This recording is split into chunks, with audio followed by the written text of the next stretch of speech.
Good morning everyone. I want to share with you my tips on how to cleanse my digestive system. So, ito yung mga sa akin prefer ng doctor ko every morning without meal.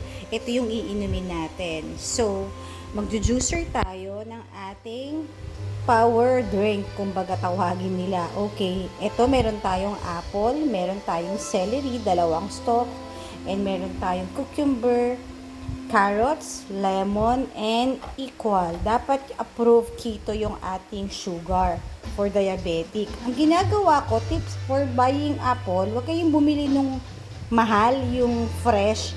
Kasi ito, binili ko to. Ito yung mga ripe na.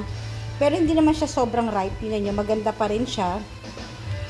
Sa Malolos Market, merong isang bugkos nito na bibili lang ng 20 pesos. Ganito siya kadami. Oh. Ayan, ganito siya. 20 pesos. May konting mga damage, pero still okay pa yan kasi gagawin lang naman natin juice, di ba? Kailangan maging wais tayo kasi imagine mo kung bibili tayo ng isang bugkos na ganun, it cost mga 50 pesos. So, nakatibid pa rin tayo ng 30 pesos pagka ganito. Since, i-juicer lang naman natin siya. Yung katas lang naman ang kukunin natin. So, tara, follow me kung paano natin gagawin ang ating power drink.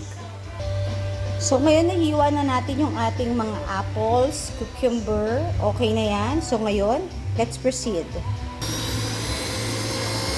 Kahit ano pwede natin, kung sino yung mauna, pwede yan. Yan, lagay lang natin silang lahat. Kasi yan, nakita nyo, dinidrain na siya. Sobrang pure yung lalabas sa ating juice.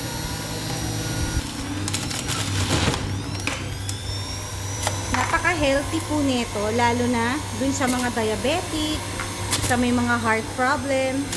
Sobrang ganda po ng benefits nito sa ating katawan. Nalagay na natin yung carrots, then sunod naman natin yung apple.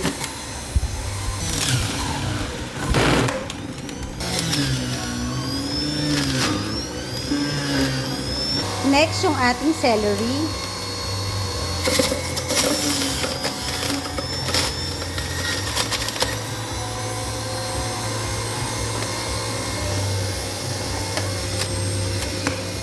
And then, yung ating last is yung apple, yung ating lemon. Pati balat, sama nyo na.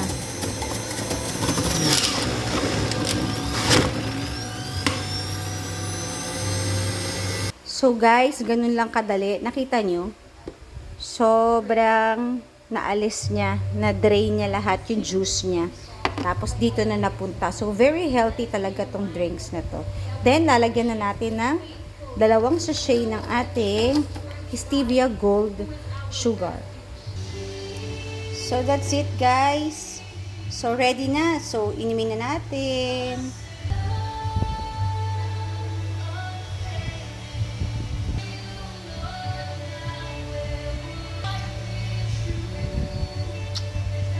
Sobrang healthy, guys. A blessed weekdays, everyone. Sana makatulong sa inyo. Lalo na sa may mga diabetic, heart problem, or any therapeutic problem sa inyo. This is very, very good sa ating health. So, follow nyo na. Good morning, everyone!